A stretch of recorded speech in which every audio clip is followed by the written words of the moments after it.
Bharatiya Janata party రాష్ట్ర intellectual శాఖ convener Mallikarjun గారు,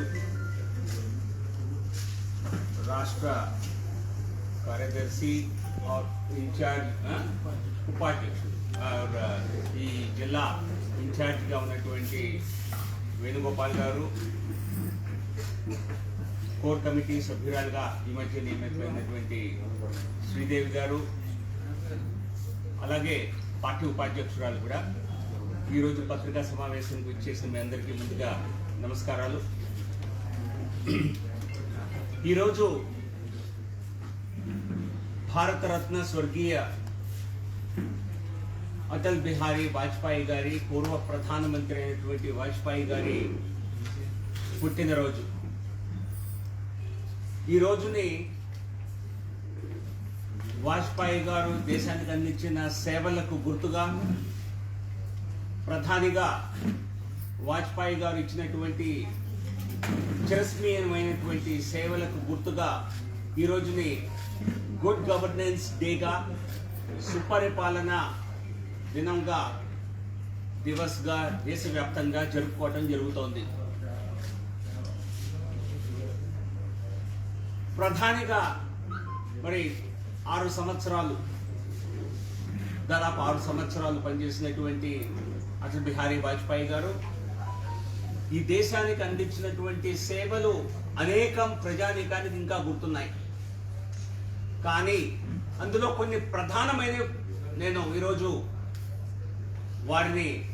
వారికి నమస్కరిస్తూ శ్రద్ధాంజలి ఘటిస్తూ కొన్ని ముఖ్యమైన విషయాల్ని, అలాగే వాటిని మన రాష్ట్ర రాజకీయాలతో, ఇక్కడ ఉన్న పరిస్థితులతో కూడా కంపేర్ చేస్తూ మీ ముందు కొన్ని విషయాలు పెట్టే ప్రయత్నం చేస్తాను. వాజ్పేయి గారు ప్రధానిగా టెలికాం రంగంలో ఒక విప్లవాత్మక మార్పులు తీసుకొచ్చినటువంటి నిజం చెప్పాలంటే ఒక అద్వితీయమైనటువంటి నాయకుడు. అలాగే 98లో న్యూక్లియర్ టెస్ట్ కానివ్వండి, దేశవ్యాప్తంగా మరి గోల్డెన్ క్వాడ్రిలాటరల్గా జాతీయ రహదారుల నిర్మాణం కానివ్వండి, ప్రధాన్ మంత్రి గ్రామ్ సడక్ యోజన కింద ప్రతి గ్రామానికి మరి దగ్గరున్న పట్టణాలతో అనుసంధానం చేస్తూ నిర్మించినటువంటి రహదారుల కూటమి కానివ్వండి, ఇలా అనేక రంగాల్లో విప్లవాత్మక మార్పులు, అలాగే సర్వశిక్ష అభియాన్ ద్వారా అందరి పిల్లలకి విద్య అందుబాటులో ఉండేలా ఆయన చేసినటువంటి కొన్ని సేవలు దేశం మర్చిపోదు. అలాగే గత 7 సంవత్సరాలుగా నరేంద్ర మోదీ గారి ప్రభుత్వం ప్రధానంగా ఒక గవర్నెన్స్ కే ఒక కొత్త నిర్వచనం తెలియజేస్తూ, దాదాపుగా 60 సంవత్సరాలు ఈ దేశంలో సాధ్యం కాని విషయాల్ని కేవలం మొదటి 5 సంవత్సరాల్లో, ఆ తర్వాత మళ్ళీ ఒకసారి ప్రజా తీర్పు వచ్చాక మరొక 2 సంవత్సరాల్లో 70 సంవత్సరాల అభివృద్ధిని కేవలం 7 సంవత్సరాల్లోనే చేసి చూపించినటువంటి మహానాయకుడు ప్రధాని నరేంద్ర మోదీ గారు. అందులో ప్రధానంగా ప్రస్తావించాలంటే సామాన్య ప్రజానీకానికి కావలసినటువంటి, అందుబాటులో ఉండవలసినటువంటి సదుపాయాలన్నింటినీ ప్రతి ఒక్కరికి దేశంలో ఉండేలా నరేంద్ర మోదీ గారు కృషి చేసి విజయాన్ని సాధించారు. స్వచ్ఛతా భారత్ కింద ప్రతి ఇంటిలోనూ మరి ఒక మరుగుదొడ్డి సదుపాయం కలిగేలా నిర్మించడం, దాదాపుగా ప్రతి కుటుంబానికి ఎల్పిజి గ్యాస్ కనెక్షన్ ఇచ్చి క్లీన్ కుకింగ్ ఫ్యూయల్ వారికి అందజేయటం, తర్వాత సౌభాగ్య యోజన కింద ప్రతి కుటుంబానికి, ఎవరికైతే 3 కోట్ల కుటుంబాలకి ఇంటికి విద్యుత్ సరఫరా లేదో వాళ్ళకి ఇవ్వటం, ఈ రకమైనటువంటి అనేక కార్యక్రమాలు. ప్రధాన మంత్రి ఆవాస్ యోజన కింద 2022 నాటికల్లా ప్రతి ఒక్క భారత కుటుంబానికి తమ సొంత ఇల్లు ఉండేలా ప్రధానమంత్రి ఆవాస్ యోజన నిర్మాణం కానివ్వండి, ప్రస్తుతం నిర్మిస్తున్నటువంటి జల్ జీవన్ మిషన్ కింద ప్రతి ఇంటికి నీటి కుళాయి సదుపాయం కానివ్వండి, ఇవన్నీ కూడా సామాన్య ప్రజలకు, పేద ప్రజలకు అన్ని రకాల సదుపాయాలు, కనీస అవసరాలు వారికి ఏర్పడేలాగా చేసినటువంటి మరి ఒక విప్లవాత్మక విజయాలు సాధించినటువంటి నాయకుడు నరేంద్ర మోదీ గారు. అలాగే అవినీతి అన్నది పూర్తిగా రూపుమాపినటువంటి ప్రభుత్వాలు వాజ్పేయి గారి ప్రభుత్వం, నరేంద్ర మోదీ గారి ప్రభుత్వం ఆరోపణ చేయటానికి కూడా ఎవరు సాహసించలేనటువంటి పరిపాలన అందించారు మోదీ గారు, గతంలో వాజ్పేయి గారు. జీరో టాలరెన్స్ అగైన్స్ టెర్రరిజం 7 సంవత్సరాల్లో ఈ దేశంలో దాదాపుగా మనం తీవ్రవాదం అంటే ఏంటో మర్చిపోయేటువంటి పరిస్థితి. అంతకుముందు ప్రతి నగరంలో, హైదరాబాద్లో, బెంగళూరులో, చెన్నైలో, ఢిల్లీలో, బొంబాయిలో, అహ్మదాబాద్లో, జైపూర్లో, గౌహాటీలో ప్రతి నగరంలోనూ తీవ్రవాద సంఘటనలు మనం తరచూ వింటూ ఉండేవాళ్ళం. 7 సంవత్సరాలుగా మోదీ గారి పాలనలో zero tolerance against terrorism policy అవలంబించినందువలన ఎక్కడ తీవ్రవాద సంఘటన అన్నది కూడా ఒక్కటి కూడా గత 7 సంవత్సరాల్లో సంభవించలేదు. జమ్మూ కాశ్మీర్లో బార్డర్ ఏరియాస్ మినహాయించి దేశమంతా కూడా ప్రశాంతంగా ఉన్నది. అలాగే 7 సంవత్సరాల్లో ఇప్పుడు ఏ రకంగా మనం ఆర్థిక పురోగతి సాధించింది, ఏ రకంగా ఇన్ఫ్రాస్ట్రక్చర్ రంగంలో, మౌలిక సదుపాయాల రంగంలో 108 లక్షల కోట్ల పెట్టుబడులతో మనం ఏ రకంగా మౌలిక సదుపాయాల్ని విస్తృతంగా దేశవ్యాప్తంగా విస్తరిస్తోంది కూడా అందరూ చూస్తున్నారు, గమనిస్తున్నారు. ఇదే కాకుండా ఆత్మ నిర్భర భారత్ అనేటువంటి కొత్త ఆలోచన విధానంతో దేశంలో అన్ని రకాల వస్తువులు కావాల్సినవన్నీ ఇక్కడే తయారయ్యే విధంగా ఒక లోకల్ ఇండస్ట్రీకి, మ్యానుఫ్యాక్చరింగ్ సెక్టర్కి ఒక ఊతమిస్తూ చేసినటువంటి అనేక నిర్ణయాలు ఈ రోజున భారతదేశాన్ని అన్ని రంగాల్లో ఉన్న డిఫెన్స్ రంగంతో సహా ఒక ఎక్స్పోర్ట్ కంట్రీగా మనల్ని నిలబెడుతున్నాయి.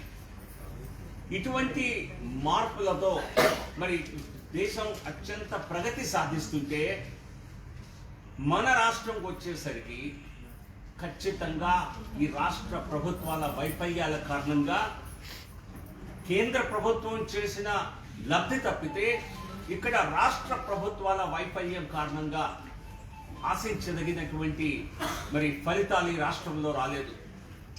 కేంద్రం ఇచ్చినటువంటి విద్యా సంస్థలు కానివ్వండి, కేంద్రం నిర్మించిన జాతీయ రహదారులు కానివ్వండి, అది 4190 కిలోమీటర్ల నుంచి దాదాపుగా 8100 కిలోమీటర్లకి 7 సంవత్సరాల్లో మోదీ గారి ప్రభుత్వ చొరవతో జరిగింది. దానిలో రాష్ట్ర ప్రభుత్వానికి ఏమీ కాంట్రిబ్యూషన్ లేదు. పూర్తిగా 26,000 కోట్లతో కేంద్ర ప్రభుత్వమే ఆ రహదారుల్ని నిర్మించింది. అలాగే జాతీయ, అంతర్జాతీయ విమానాశ్రయాలుగా తీర్చిదిద్దింది విశాఖపట్నం, విజయవాడ, తిరుపతి నగర ఎయిర్పోర్ట్స్. అలాగే సాగర్మాల పథకం కింద విస్తృతంగా అనుసంధానం చేసింది పోర్టుల్ని హైవేస్తో, రోడ్స్తో. సో ఈ 5 పారిశ్రామిక నగరాల్ని మరే రాష్ట్రానికి ఇవ్వనన్ని 5 పారిశ్రామిక నగరాల్ని ఈ రాష్ట్రానికి ఇచ్చింది. ఇక్కడే పక్కనే రాజమండ్రి దగ్గరే పెట్రోకెమికల్ కాంప్లెక్స్ పెట్టడానికి కూడా కేంద్ర ప్రభుత్వం గత 5 సంవత్సరాలుగా చొరవ చూపుతూనే ఉంది. కానీ రాష్ట్ర ప్రభుత్వం తాను చేయవలసినటువంటి మినిమం కాంట్రిబ్యూషన్ ఏదైతే ఉందో అది చేతులు ఎత్తేసిన కారణంగా ఈ ప్రాంతానికి, ముఖ్యంగా రాజమండ్రి, కాకినాడ ఈ ప్రాంతంలో వేల కోట్ల, దాదాపుగా 40,000 కోట్ల పెట్టుబడితో రావాల్సినటువంటి ప్రాజెక్టు, తద్వారా వచ్చే లక్షల ఉద్యోగాలు రాకుండా పోయాయి. కేంద్ర ప్రభుత్వం ఈ సంవత్సరం 3,180 కోట్ల రూపాయల్ని రాష్ట్రానికి ఒక్క జల్ జీవన్ మిషన్ కింద శాంక్షన్ చేస్తే అందులో ఒక్క రూపాయి కూడా ఈ రాష్ట్ర ప్రభుత్వం తీసుకోలేదు. ఎందుకంటే వారి దగ్గర మ్యాచింగ్ గ్రాంట్ ఇచ్చే పరిస్థితి లేదు గనక రాష్ట్ర ప్రజలకి మంచినీటి, తాగునీటి అవసరాలు తీర్చే కేంద్ర ప్రభుత్వ పథకాన్ని కూడా ఈ ప్రభుత్వం, వైసీపీ ప్రభుత్వం నిర్వీర్యం చేస్తోంది. ప్రధానమంత్రి ఆవాస్ యోజన కింద 20 లక్షల ఇళ్లని అత్యధికంగా పట్టణ ప్రాంతాల్లో కేవలం ఈ ఆంధ్రప్రదేశ్ రాష్ట్రానికి మంజూరు చేస్తే, దేశంలోనే నంబర్ 1 స్థానంలో ఆంధ్రప్రదేశ్కి మంజూరు చేస్తే, కానీ దానిలో ఆశించదగిన స్థాయిలో పురోగతి లేదు. దాదాపు 2 లక్షల పైగా ఇళ్ళు ఏవైతే కట్టి నిర్వీర్యంగా ఉన్నాయో వాటిని కనీసం బేసిక్ సర్వీసెస్ ప్రొవైడ్ చేసి, డ్రైనేజ్, ఎలక్ట్రిసిటీ లాంటి సర్వీసెస్ ఇచ్చి వాటిని లబ్ధిదారులకు అందజేసేటువంటి ఆలోచన కూడా ఈ ప్రభుత్వం చేయటం లేదు. కేవలం కబుర్లు మాత్రమే చెప్తోంది. గత ప్రభుత్వం నిర్మాణం సమయంలో చేయటంలో వైఫల్యం చెందింది, ఈ ప్రభుత్వం దాన్ని పూర్తిగా మరుగున పెట్టింది. సో ఈ రకమైనటువంటి సంకుచిత రాజకీయాలతో ఈ రాష్ట్రం రగిలిపోతోంది. అభివృద్ధి లేదు. రాష్ట్ర ప్రభుత్వాలకి నిన్నే కొన్ని పార్లమెంట్లో అడిగిన దానికి సమాచారం చెప్పారు. రాష్ట్ర విభజన ముందు మన ఆంధ్రప్రదేశ్ ప్రాంతానికి 2013-14లో కేవలం 26,000 కోట్లు కేంద్రం నుంచి పన్నుల రూపంలో కానీ సహాయం రూపంలో కానీ పూర్తిగా 26,000 కోట్లు వస్తే 2021 గత సంవత్సరం 76,000 కోట్ల రూపాయలు ఇవ్వటం జరిగింది కేంద్రం. అంటే దాదాపుగా 300% అంటే 3 రెట్లు అధిక నిధులు ఇస్తోంది కేంద్ర ప్రభుత్వం గతంలో కంటే. ఇంతకంటే ప్రత్యేక శ్రద్ధ ఆంధ్రప్రదేశ్ పట్ల ఏం కావాలి? నేను చెప్పినట్లుగా PMAY కింద నంబర్ 1 రాష్ట్రం. నరేగా కింద గత సంవత్సరం 10,700 కోట్ల రూపాయలు ఒక్క ఆంధ్రప్రదేశ్కి ఇవ్వటం జరిగింది. దేశంలోనే నంబర్ 2 స్థానంలో, దాదాపుగా యూపీతో సమానంగా. సో ఈ స్థాయిలో కేంద్ర ప్రభుత్వం సహాయం చేస్తుంటే ఒకటి కేంద్ర ప్రభుత్వానికి పేరు రానివ్వరు, ఏదో ఒక రకంగా బీజేపీ పైన కేంద్రం పైన బురద చల్లి బీజేపీని ఎదగనివ్వకుండా ఉండాలి అనేటువంటి కుట్ర ఇటు వైసీపీ అటు టీడీపీ రెండూ తరచూ చేస్తూనే ఉంటాయి. కానీ ప్రజలు వాస్తవాలను ఈరోజు గమనిస్తున్నారు. ఈ రాష్ట్రంలో అభివృద్ధి పూర్తిగా ఆగిపోయింది.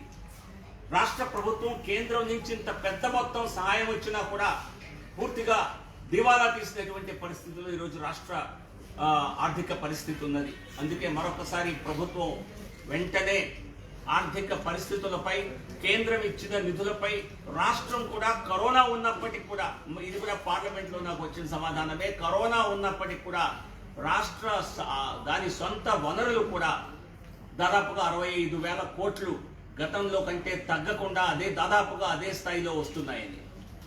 సో నిధులు సమీకరిస్తున్నా మరి ఎందుకు ఈ రాష్ట్ర ప్రభుత్వం ఈ రకంగా పూర్తిగా ఆర్థిక పరిస్థితిని గండుకొట్టింది?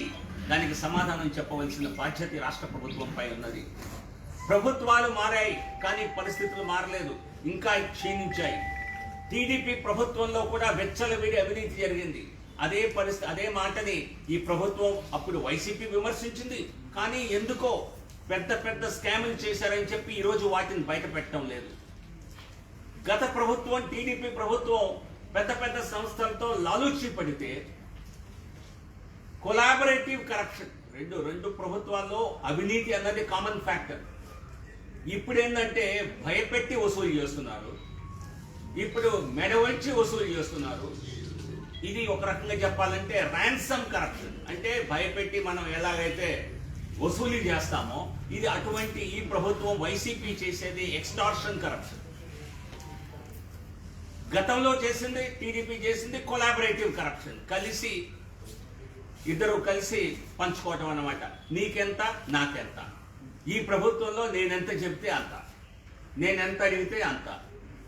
ఈ రాష్ట్రం అవినీతి ఊబిలో ఈరోజు సుపరిపాలన దినోత్సవ సందర్భంగా ఈ మాట చెప్పక తప్పదు. కేంద్రంలో బీజేపీ పరిపాలించే కేంద్ర ప్రభుత్వాల్లో అవినీతి రహిత పాలన అందించి అభివృద్ధినే మేము ప్రదానం చేస్తే ఈ రాష్ట్రంలో దురదృష్ట కొద్దీ ఇప్పుడు వైసీపీ, గతంలో టీడీపీ రెండు అవినీతి పాలనతో రాష్ట్రాన్ని అభివృద్ధి చెందకుండా వెనక్కి నెట్టేశాయి.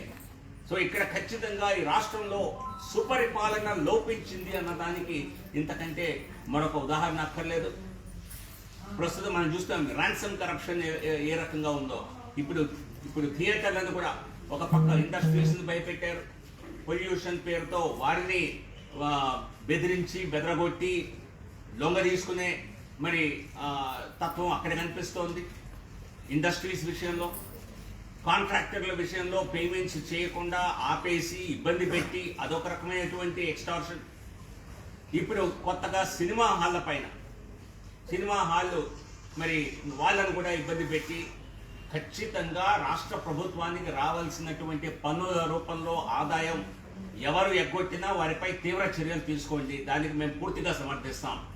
కానీ మరి మేము అరికడుతున్నామన్న పేరుతో ప్రతి ఒక్క సెక్టార్ని మీరు కొంగదీసేటువంటి పని ఏదైతే చేస్తున్నారో దానివల్ల రాష్ట్రం ఇంకా నష్టపోయే అవకాశం ఉంది.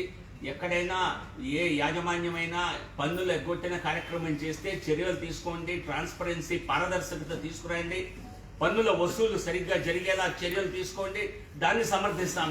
కానీ ఆ పేరుతో, తనిఖీల పేరుతో మరి పాప్కార్న్ బాగా లేదని చెప్పి కొన్ని థియేటర్లు ఏవో మూసేశారని చెప్పి మా నాతో పనిచేసే వరకు మా సెక్రటరీ చెప్తున్నారు, ఇక్కడ పాప్కార్న్ పేరుతో మూసేశారని. 56 యూనిట్ మూసేశారు. మరి ఇప్పుడు రేపు పాప్కార్న్ కూడా మీరే అమ్ముతారా? జగనన్న పాప్కార్న్ అని చెప్పి, లేదా ఈ రకమైనటువంటి కొత్త పథకం పేరుతో సినిమా హాళ్లలో ఆహార సదుపాయాలు అని చెప్పి మరొక స్కీమ్, వైసీపీ పథకం అని ఈ రకంగా పథకాలు వీటి కూడా పెట్టుకొని ఉన్నారా? మీ ఉద్దేశం ఏంటి?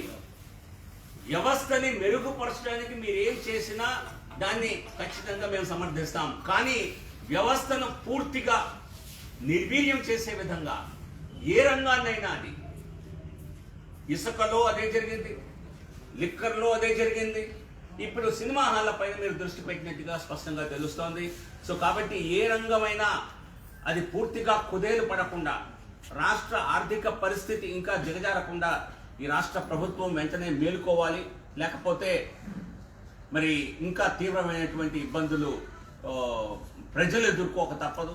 అందుకే ఈ నెల 28వ తేదీన, డిసెంబర్ 28న విజయవాడలో ఒక బహిరంగ సభ నిర్వహిస్తూ ఈ రాష్ట్ర ప్రభుత్వ వైఫల్యాలపైన, ప్రజా వ్యతిరేక నిర్ణయాలపైన, వైఫల్యాల పట్ల మరి గర్జిస్తూ ఒక బహిరంగ సభ నిర్వహించాలని చెప్పి బీజేపీ నిర్ణయించింది. మరి 28వ తేదీన విజయవాడలో ఈ సభకి రాష్ట్ర వ్యాప్తంగా మరి ప్రభుత్వంతో విసిగిపోయిన వారు, మా భారతీయ జనతా పార్టీని అభిమానించేవారు, భారతీయ జనతా పార్టీ కార్యకర్తలందరూ కూడా విరివిగా పాల్గొని ఈ సభని విజయవంతం చేస్తారని ఖచ్చితంగా మేము ఆశిస్తున్నాం. ఈ రాష్ట్ర ప్రభుత్వం ఇప్పటికైనా తన ధోరణిని మార్చుకొని మరి ప్రజా వ్యతిరేక విధానాలని అట్టిపెట్టి ఆపేసి తాము చేసినటువంటి ఎలక్షన్ ప్రామిసెస్ ని ఇంప్లిమెంట్ చేసే దిశగా వారు ఫోకస్ పెట్టాలని చెప్పి రాష్ట్ర ప్రభుత్వాన్ని డిమాండ్ చేస్తున్నాం. ధన్యవాదాలు.